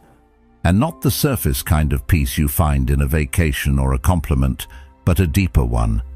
The kind that doesn't depend on anything outside of you. The kind that stays with you even when everything else is falling apart. Because the real test of a person isn't how they act when things are calm. It's how they hold themselves when nothing is going their way, when the noise gets loud, when the chaos closes in, when the expectations stack up. That's when you find out whether you're grounded or just pretending to be. The world will always find new ways to pull you out of your center. criticism, rejection, sudden change, pressure, and if you don't have an anchor within yourself, you'll drift. You'll react to everything. You'll get offended by everything. You'll try to manage other people's opinions, their emotions, their projections, and in doing so, you lose control, not over them, but over yourself. The more reactive you become, the less influence you actually hold, because now you're being shaped by the very things you think you're trying to lead. That's the illusion of control, that you can change the external world by managing it directly. But true control doesn't work that way. It flows outward, not inward. You don't control the storm by shouting at the clouds. You control it by building something inside that no storm can move. That's where inner peace becomes more than a feeling. It becomes armor. Not the kind that hardens you, but the kind that protects you without changing who you are. It takes discipline to live this way, to pause when everything in you wants to react, to breathe instead of lash out, to stay rooted in what you know instead of what you feel in the moment. It's easy to get swept away by emotion, especially when you feel disrespected, overlooked, or misunderstood. But that's the trap. Because if anyone can pull you off course just by pushing the right button, then your peace was never really yours. It was conditional. It was borrowed. Carl Jung once said, "Everything that irritates us about others can lead us to an understanding of ourselves." That discomfort you feel when someone criticizes you unfairly or challenges you without cause, that's not just about them. It's a reflection of what inside you is still unsettled, still raw, still unguarded. And the more you use those moments to reflect instead of react, the more power you regain, not over them, but over yourself. And that kind of power doesn't just protect you, it shapes the way people experience you. You become harder to provoke, not because you've shut off emotionally, but because you've mastered the art of keeping your balance. You start responding with precision, not panic. You don't rush to fill silence. You don't fight to win every conversation. You simply remain present, aware, and calm. And that calmness, it's magnetic. It disarms people. It makes them rethink their approach because they can't figure you out. And what people can't figure out, they begin to respect or fear. But the goal isn't to intimidate, it's to lead. And real leadership doesn't come from controlling others. It comes from setting the tone, from modeling what it looks like to stay steady when things get messy, from showing people that chaos doesn't have to define them, that peace is not weakness, it's authority. It's the kind of authority that makes people feel safe in your presence, even if they don't understand why. Because you're not reacting like everyone else. You're not triggered like everyone else. You're still calm, grounded, in command. And here's what most people miss. Inner peace isn't passive, it's active. It's something you practice daily. Through the way you speak to yourself, through the way you manage your time, through the way you respond to your emotions when no one else is around. It's forged in the small decisions, the ones that feel invisible but shape your entire mindset. Choosing not to argue when it won't change anything. Choosing to walk away from what drains you. Choosing to slow down when the pressure says, go faster. These choices add up. They become your foundation, your anchor. Seneca said, "We suffer more in imagination than in reality." And he was right. Most of the chaos we experience isn't in the world, it's in our minds. It's the stories we tell ourselves about what might happen, what they might think, what it might mean. And if you don't learn to separate reality from reaction, you'll drown in your own thoughts. But when you're grounded, when your inner world is quiet, you start to see the difference. You stop creating problems that don't exist. You stop letting imagined scenarios steal your peace. And this shift affects more than just your emotional state. It sharpens your judgment. It makes your decisions cleaner, your actions more effective. Because now you're not chasing control, you're living from it. You're not wasting energy managing how you're perceived. You're using that energy to move with purpose. And that kind of movement doesn't need to be fast. It just needs to be intentional. That's what separates reactive leadership from powerful presence. The ability to move slowly, calmly, even when everything around you is speeding up. Eventually, people notice. They may not always say it, but they feel it. They feel the difference when you walk into the room, when you speak, when you stay quiet, when you say no without apology, when you lead without drama. It shifts the dynamic, because now your presence speaks before you do, and in a world addicted to noise, presence is louder than volume. It carries further, it stays longer. So when the chaos comes, and it always will, don't meet it with panic. Don't let it dictate your mood, your tone, your choices. Return to yourself. Return to what you know. Return to your core values, the principles you live by, the calm you've worked to build. And if you lose that peace for a moment, don't beat yourself up. Just come back. Reclaim it. Protect it. Because that peace is your edge. It's what makes you rare, what makes you powerful, what makes you untouchable. Not because the world stops spinning, but because you've learned to stand still. Not because nothing moves you, but because you've mastered how to move through it. And that mastery, that quiet, steady, internal mastery, is what real leadership is built on. Not control over others, but calm within yourself. Always. Most people hear the word lonely and immediately picture sadness, emptiness, isolation, a lack of warmth or connection. But there's another side to it. A quieter, less understood side, because loneliness in its purest form isn't always painful. Sometimes it's peaceful, sometimes it's powerful. It becomes the rare kind of solitude that doesn't ask anything of you. It doesn't demand that you entertain, explain, or impress. It simply lets you be.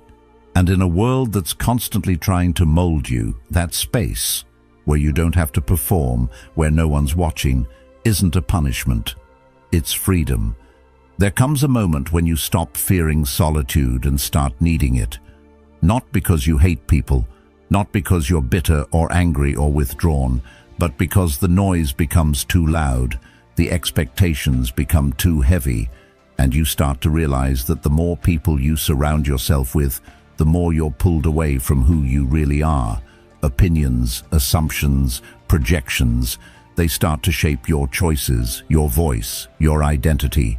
Until one day you look in the mirror and you barely recognize yourself. That's when the silence calls, not as an escape, but as a return. The truth is, the most powerful people in the world, those who move with certainty, who lead with calm, are often the most solitary. Because they understand something most people don't. You cannot know yourself in a crowd. You cannot build clarity in chaos. You need distance, stillness, a space untouched by outside influence. That's where your real thoughts surface. That's where your true values rise. It's where you begin to ask, who am I when no one is watching? Who am I when I stop performing? And the answers, though quiet, change everything. Solitude gives you back your sovereignty. You get to act without looking over your shoulder, to speak without softening your words to make them easier to digest, to create without worrying if it will be liked, to live on your terms, not because you don't care about others, but because you finally care enough about yourself to stop diluting your essence. In solitude, you're no longer reacting, you're choosing, and those choices, made without pressure or performance, become the foundation of real freedom. Carl Jung once said, "Loneliness does not come from having no people around you, but from being unable to communicate the things that seem important to you." That line hits deeper than most realize, because the worst kind of loneliness isn't when you're alone. It's when you're surrounded by people but still feel unseen. When your soul speaks a language no one around you understands. When your silence says more than your words ever could, but no one hears it. That's the kind of loneliness that wounds, the kind that makes you question your place in the world. But the other kind, the kind you choose, is not a wound. It's a weapon. It's a way of protecting your vision, of shielding your energy, of building something that doesn't need validation to survive. You don't need to explain why you take time for yourself, why you skip the party, why you walk away from shallow noise to sit with deep thoughts. You just do it. And that unapologetic decision to stand alone, at least for a while, becomes a filter. It reveals who can meet you in that silence and who only wanted your presence when it was convenient or entertaining. There's clarity that comes when you're alone, not the kind that hits like lightning, but the kind that grows slowly, gradually, like fog lifting. And as it does, you see things you couldn't see before. You see the people who only reached out when they needed something, the ones who smiled but never listened, the habits that drained you, the places you went to escape yourself. And you start to make subtle shifts. You start speaking less and listening more. You start saying no without guilt. You stop chasing closeness with people who made you feel distant even when they were near. And then something remarkable happens. You stop being afraid of being misunderstood. You stop needing to be liked by everyone. You stop begging for someone to hear what you've been trying to say, because now you've heard yourself, and in that space you've built a relationship with the only person who'll be with you for life, yourself. That's not loneliness, that's alignment. That's the foundation of power, because when you're no longer dependent on others to define your worth, you become untouchable. You stop shrinking to fit. You stop bending to please. You stand firm, not hard, not bitter, but clear. This doesn't mean you reject connection. It means you raise the standard. You no longer settle for being half understood. You no longer give your time to people who drain your silence just to fill their own. You learn to enjoy company, but not need it. You welcome conversation, but you don't chase it. You share your truth, but you don't water it down to be digestible. You begin to walk a little lighter, not because life got easier, but because you're no longer carrying the weight of trying to be everywhere and everything for everyone.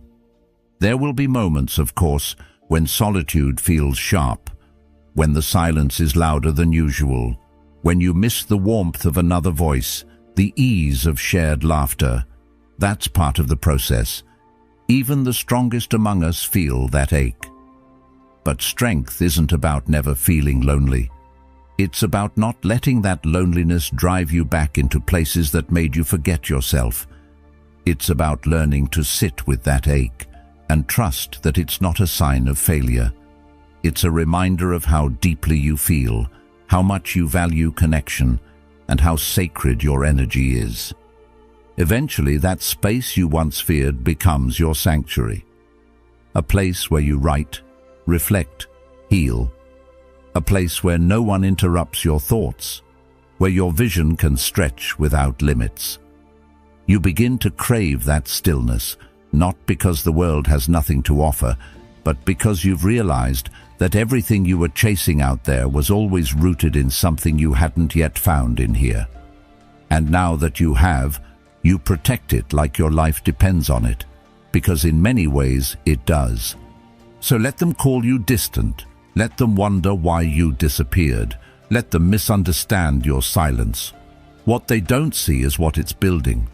What they can't hear is what it's teaching you. And what they'll never touch is the kind of strength that grows when no one else is around. Not because you're hiding, but because you're becoming. Not because you're broken, but because you're whole, and you're finally listening to the voice that's been drowned out by noise for far too long. That's not loneliness. That's liberation. That's the purest kind of freedom, the freedom to be fully yourself, without compromise, without explanation. And once you've tasted it, you'll never go back. You'll never again trade your peace for company. You'll never again fill your life with people just to feel less alone. Because now you know, being alone isn't the same as being empty. Sometimes, it's the only way to be full. Most people chase attention like it's oxygen, filling every silence, responding to every message, showing up in every room just to be seen. But real influence doesn't work like that. It isn't about being the loudest voice or the most present face. It's about presence with weight, words that echo, appearances that matter. The more available you are, the less people notice you, because anything that's always there starts to fade into the background. It becomes familiar, expected, and eventually taken for granted. That's why the most powerful people aren't always visible. But when they do show up, you feel it. There's something deeply human about craving what we can't have. It's wired into our psychology. Scarcity makes us look twice, makes us lean in, makes us wonder. So when someone holds their presence carefully, not out of arrogance but out of intention, it forces others to assign meaning to it. Their silence feels mysterious. Their time feels expensive, and their attention feels earned. This isn't about manipulation. It's about understanding value, because just like gold, the rarer your presence becomes, the more people start to treasure it. You become less of a constant and more of an event. It's easy to believe that in order to matter, you have to be everywhere, every social post, every conversation, every meeting. But that strategy spreads you thin. It makes your presence diluted, predictable, and influence, true influence, requires density, not volume. It's not about how often people see you. It's about how deeply they feel you when you're there. And when you're constantly available, constantly explaining, constantly proving, you rob yourself of that impact. The silence that could have spoken for you gets drowned in noise you never needed to make. Carl Jung once said, "The more compulsive a person is in impressing others, the less he is impressed with himself." That's the trap many fall into. Always showing up, always needing to be visible, always broadcasting. But the ones who command a room without saying a word, they've learned to let absence speak. They've learned that influence isn't about chasing admiration. It's about creating space for others to recognize your value without you having to sell it. They don't need to compete for attention because they've created an energy that attention naturally follows. There's a discipline in withdrawal, in holding back, in not reacting to every provocation or chasing every opportunity for visibility. Because what you withhold becomes powerful. People wonder what you're thinking. They anticipate your input. They respect your timing. You stop being predictable, and that unpredictability makes you magnetic. You become the person who doesn't always speak, but when you do, people listen. Because you've trained them to expect substance, not noise. Intention, not filler. And that difference sets you apart in a world that over-explains and underthinks. You also begin to see how much of your energy was being spent trying to be seen by people who were never really looking. How many times you showed up out of fear of being forgotten. How often you gave your presence away like it had no cost. But when you reclaim that power, when you start showing up on your terms, not out of insecurity, you realize something. People start chasing the version of you that no longer chases them. You're not just noticed. You're remembered. Not because you shouted, but because your silence said something they couldn't ignore. Withdrawing attention also creates room for reflection.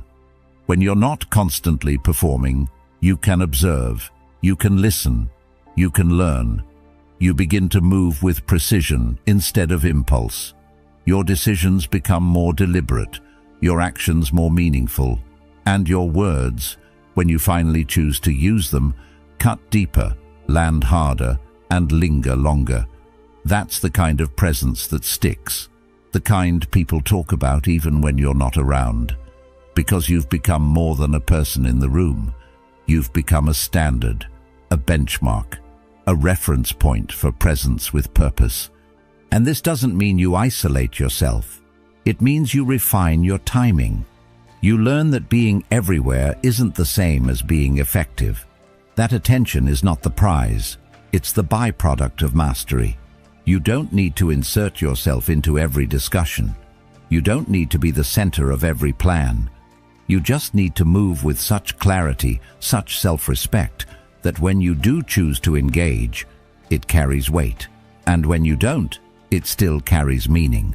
Because even your absence has become part of your influence. The shift is internal first. You stop measuring your worth by how many people see you. You stop craving applause. You start building silence into your strength, distance into your strategy. And when you finally release that need to be constantly validated, you become something rare, something people can't quite define. That mystery, that quiet confidence, is what makes them lean in. Because we don't chase what's always in front of us. We chase what holds itself just out of reach, what requires effort to understand, what demands our attention without asking for it. You realize that presence is not a performance, it's an offering, one that becomes more powerful when it's not handed out freely, but reserved for moments that matter. And the people who truly see you, who truly value you, won't need you to be everywhere to feel your influence. They'll feel it in the silence, in the choices you make, in the spaces you no longer fill with noise. Influence, after all, isn't about being loud. It's about being unmistakable. And when your energy carries that kind of weight, you don't have to force people to notice. They just do. Eventually, people stop questioning your quiet. They stop mistaking your absence for weakness. They start seeing it for what it is, a deliberate withdrawal, a conscious move, a decision rooted in clarity, not avoidance. Because power isn't proven by how often you speak. It's proven by how much your silence says, by how people respond when you enter the room, and what they feel when you leave it. And the ones who understand this, who practice it, become impossible to ignore, not because they chase the spotlight, but because they outgrow the need for it. So while the world continues to scramble for attention, posting, performing, shouting, you remain still, intentional, unbothered. You build a presence that doesn't shout for recognition, but commands it through restraint. You don't force your value onto anyone. You allow them to come to it on their own. And when they do, it's not because you begged to be seen. It's because your absence was loud enough to remind them what your presence felt like. And that is the kind of influence that lasts. In a time when everyone's fighting to be noticed, the ones who choose to be rare become unforgettable. Because what's scarce isn't just desired, it's remembered. Not for how often it showed up, but for how it made people feel when it did. Power is often misunderstood. People say it corrupts, that the moment someone rises they turn cold or ruthless or self-absorbed. But the truth is usually more uncomfortable than that. Power doesn't create something new inside of you. It just turns up the volume on what's already there. It strips away the mask of politeness, the illusion of humility, the performance of virtue.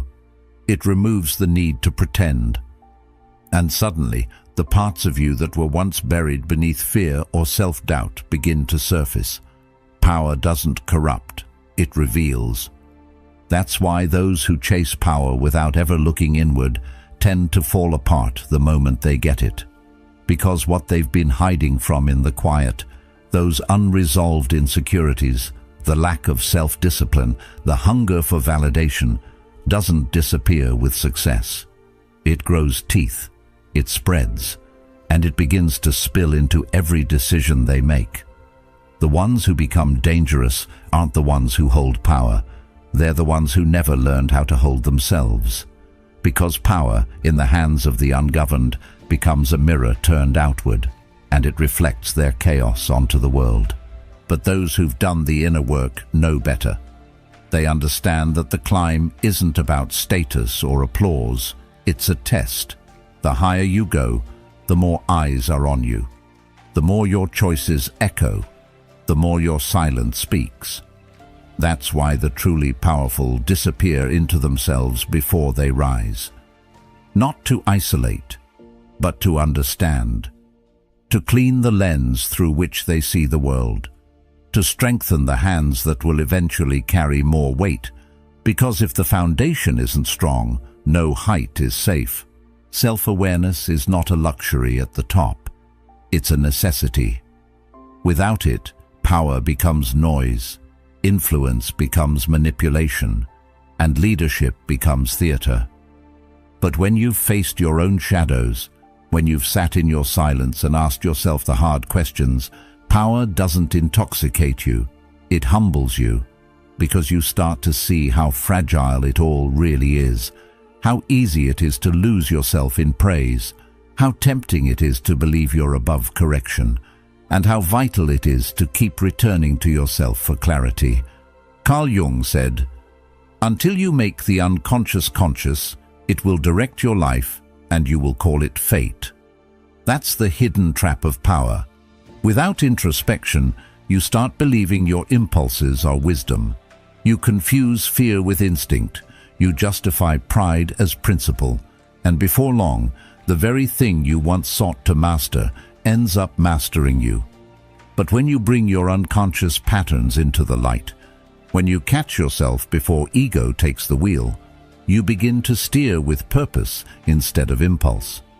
Discipline becomes the quiet thread running through everything you do, not the discipline that shows off, but the kind that says no when no one's watching, the kind that builds when applause is absent, the kind that stays rooted when opportunities to exploit, impress, or dominate present themselves like easy victories. It's this type of inner restraint that separates real strength from loud ambition, because power handed to someone without that restraint is like placing fire in the hands of a child. It burns more than it builds. And so the powerful retreat, not as a sign of weakness, but as a preparation for presence. They create space to think clearly, to reconnect with principle, to remember why they started. They don't need to be seen to feel significant. They don't need to control others to feel in control, because they've learned that the hardest person to lead is the one in the mirror. And once they've done that, leading others becomes a responsibility, not a performance. A sacred weight, not a spotlight. The true cost of power is that you can no longer hide. The world looks to you not for perfection, but for clarity. And if your soul is cluttered, your leadership will be too. That's why arrogance isn't a byproduct of power. It's the echo of an unexamined self. And humility, contrary to what many believe, doesn't mean shrinking. It means understanding the gravity of your role and still choosing to move with care. To listen more than you speak, to think longer before you act, and to know that every choice casts a shadow, sometimes longer than you'll ever see. This is why the strongest leaders don't rush. They don't react. They respond. They carry silence like a blade. They move through conflict with calm, not because they feel nothing, but because they've trained themselves to feel everything without being ruled by it. They've spent years learning how to stand still in storms without collapsing. And it's that stillness, not their charm, not their charisma, that earns them respect. The tragedy is that many will only seek inner growth after they've been broken by their own power, after the position or the status or the influence has amplified their weaknesses so loudly they can't ignore them anymore. And sometimes, by then, the damage is already done. Reputations crumble, relationships fracture, trust dissolves, because power without self-mastery always leaves a trail behind it. A trail of people who saw the mask slip, who heard the words that should have never been said, who felt the consequences of a person who never truly knew themselves. But it doesn't have to be that way. You don't have to wait until power exposes you to begin that inner work. You can start now, in the silence, in the ordinary, in the daily practice of checking your intentions, of asking yourself what you're really after and why, of sitting with the discomfort that comes from realizing you're not as in control as you thought, but being brave enough to learn anyway, because the ones who become unshakable are rarely the ones who began with power. They're the ones who began with self-respect. You learn to lead yourself before leading others, to hold your own emotions before holding authority, to guide your thoughts before guiding anyone's path. And when that kind of order exists within you, it's visible without you even trying. People can sense it in your voice, in your stillness, in the weight of your presence. Not because you've built a persona, but because you've dismantled everything that wasn't real and rebuilt from the ground up with intention. So if you ever find yourself rising, whether it's in business, in influence, or simply in the eyes of others, remember this. What's behind your eyes will be seen, not right away, but slowly, subtly, over time. Your habits will leak into your leadership, your fears will echo in your decisions, and your insecurities will shape the way you treat those beneath you. That's the real weight of power, not just having it, but carrying it cleanly.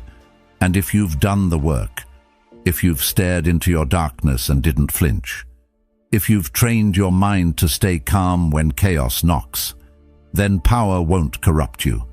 It'll clarify you. It'll illuminate the structure you've spent years building inside. And that kind of power, not the loud kind, but the quiet, composed, anchored kind, is what creates change that lasts. Not because it forced people to follow, but because it gave them something real to follow, something rooted, something earned, something unshakable. At first, we're all chasing something loud: recognition, applause, attention. The eyes of others become our compass, and the noise becomes a kind of fuel. It feels good to be seen. It feels like progress. But as you climb, through discipline, through silence, through trial, that noise begins to fade. The crowds thin out. The people cheering you on get busy with their own lives. And suddenly, you're left with something most never prepare for: quiet. The summit isn't crowded, not because few are capable of the climb, but because few are willing to continue without constant affirmation. The silence for many feels like failure, but for the wise, it's where the real work begins. There's a strange shift that happens when you no longer need to be celebrated, when you stop looking back to see who's watching and start looking inward to see who's guiding. The powerful understand this shift. They don't climb for the praise. They climb because they know that only in that quiet place can you actually hear your own thoughts. Only there can you face yourself without distraction. And that's the part most people miss. The top isn't a stage, it's a mirror. And if you've never learned to stand in front of it without flinching, you'll sabotage yourself the moment you arrive. The summit strips away illusions. It shows you whether your ambition was rooted in purpose or performance, whether your drive came from inner clarity or outer validation. Those who climb for image often crumble under the weight of isolation. They begin to question everything. They look for ways to descend, not because they failed, but because the silence was louder than they expected. But those who climbed with intention, they sit in the silence, not as punishment, but as peace. They understand that presence doesn't require an audience. It requires alignment. Carl Jung once wrote, "Solitude is for me a fount of healing, which makes my life worth living." That kind of solitude, the summit kind, is not just about being alone. It's about being so deeply connected to yourself that you're no longer desperate for connection from others. It's about knowing who you are without needing the world to agree. And in a culture that equates attention with value, that kind of self-possession is revolutionary. But make no mistake, The silence tests you. It will ask you to reconsider your beliefs, your motives, your identity. It will bring up insecurities you thought were long buried. It will challenge your patience, your confidence, your direction, and it will do so quietly, without drama, without chaos. Just a slow, steady mirror held up to your soul, and that's why so many turn back. Not because they aren't talented, but because they aren't ready to meet the person waiting for them at the top. The summit demands presence. It demands that you stop outsourcing your sense of worth, that you stop performing and start listening, that you stop collecting titles and start cultivating truth. And it's hard, because no one is clapping for you anymore. No one is feeding your ego. No one is there to soften the blow when you realize that you've built your identity around being liked instead of being whole. The top reveals all of it, gently, brutally, honestly. But if you stay, if you don't run from the silence, you begin to hear something deeper. You begin to access a kind of clarity that can't be taught. You begin to lead not with noise, but with presence. Your words slow down. Your decisions become intentional. You become more aware of your impact, not because others are watching, but because you are.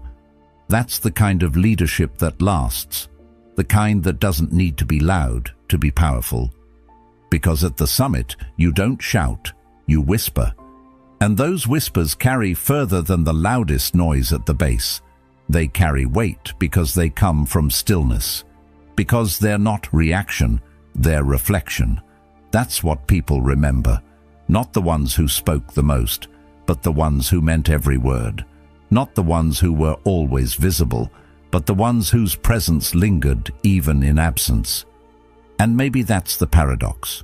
You climb thinking you'll be more seen, only to realize that the goal was never visibility.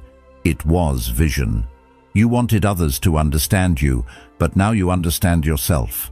And suddenly, you don't need the world to echo your thoughts. You just need to live them, embody them. Let them shape how you show up in every room, whether full or empty. This is the path the powerful walk. Not because they are immune to doubt, but because they've made peace with it. They've stopped trying to outrun silence and started listening to what it says. They've stopped measuring their worth by the response they get and started measuring it by the alignment they feel. And in doing so, they build something few ever do: self-trust. That's the real summit.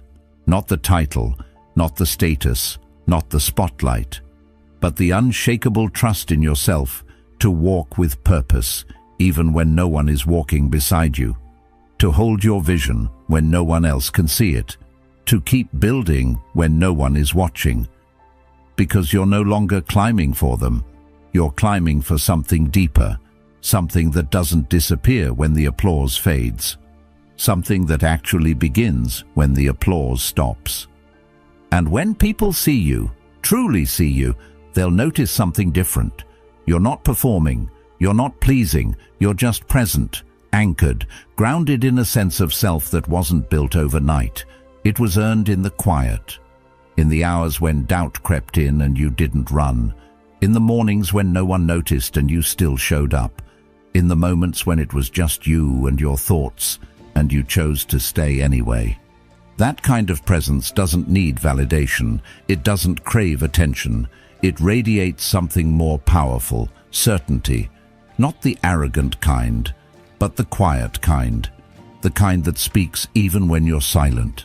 The kind that leads without demanding. The kind that transforms without needing credit. That's what the summit gives you, if you're willing to stay long enough to receive it. So if the path ever starts to feel lonely, don't panic. It's not a sign you're lost. It might be the first real sign you're on the right track. Because the higher you go, the fewer people there are. Not because the view isn't worth it, but because few are willing to keep going when the crowd disappears. Few are willing to become whole in silence. Few are willing to lead without applause. But if you are, If you keep climbing, if you stay present, if you let the quiet shape you, you'll discover something most never do. That power doesn't come from being seen. It comes from being steady. That the summit isn't empty. It's full of meaning, of clarity, of truth. And you don't need anyone to hand it to you. You just need to arrive, with your integrity intact, with your vision clear, and with your presence louder than any praise you left behind. The climb is lonely, but the view is yours. Not everyone will understand the silence you've chosen, but that silence is where your power speaks loudest. If this spoke to something deep inside you, there's more waiting. Watch one of the videos on your screen now, and thank you for being a part of Stoic Journal, where strength begins in stillness.